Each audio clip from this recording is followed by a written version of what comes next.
O Senhor esteja convosco. Ele está no meio de nós. Proclamação do Evangelho de Jesus Cristo, segundo João. Glória a vós, Senhor. 6 dias antes da Páscoa, Jesus foi a Betânia, onde morava Lázaro, que ele havia ressuscitado dos mortos. Ali ofereceram a Jesus um jantar. Marta servia, e Lázaro era um dos que estavam à mesa com ele. Maria, tomando quase meio litro de perfume de nardo puro e muito caro, ungiu os pés de Jesus e enxugou-os com seus cabelos.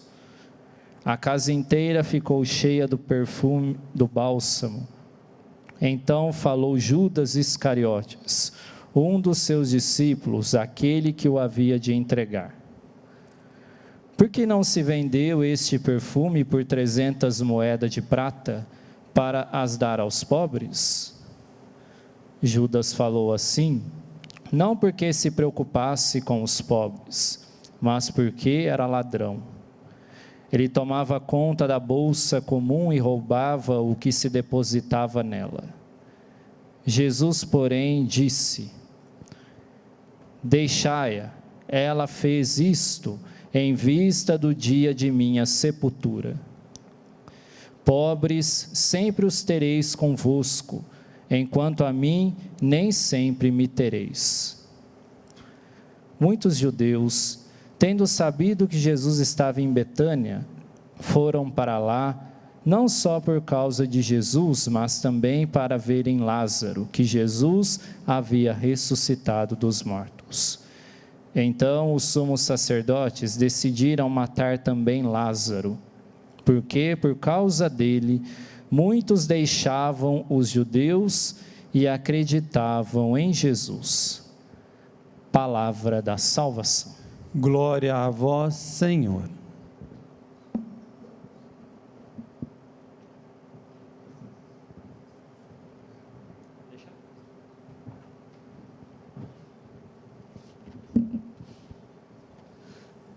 Queridos irmãos e irmãs, telespectadores, é com uma alegria que entramos agora na Semana Santa, um tempo de uma riqueza profunda para todos nós cristãos e cristãs.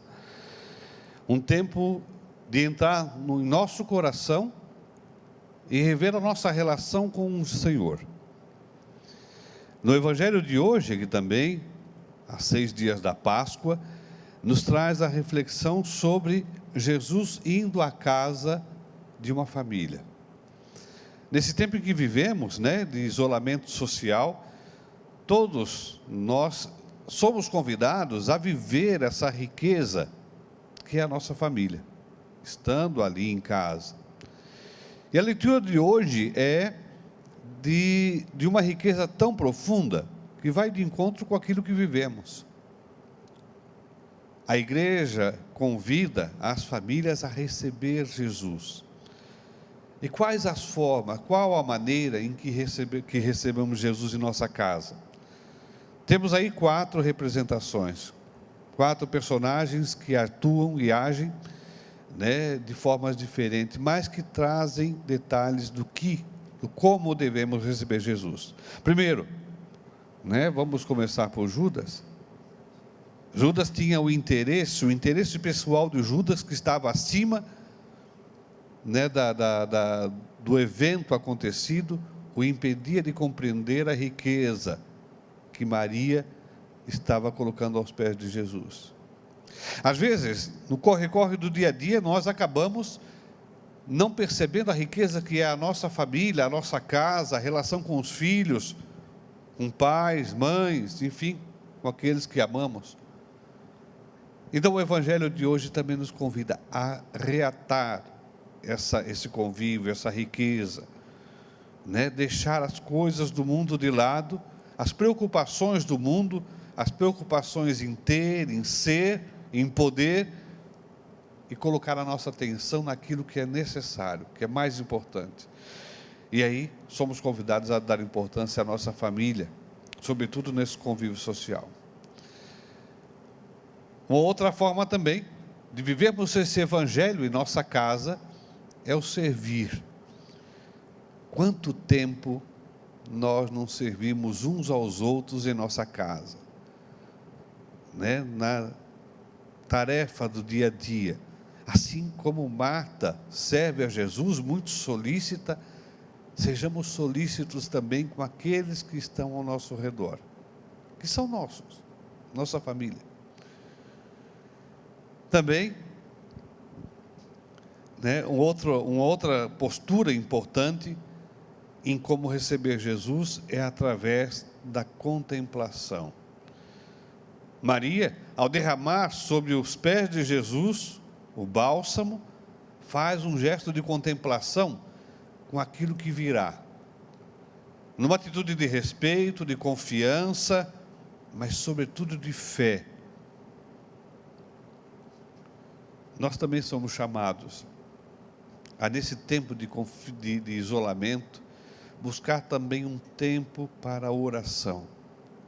Temos aí, né, as mídias sociais que hoje estão juntando, temos outros meios que chegam até nós, materiais que possam facilitar a nossa oração em família, a nossa oração pessoal, e é esse tipo de contemplação que nós somos convidados a viver nesse tempo de Semana Santa.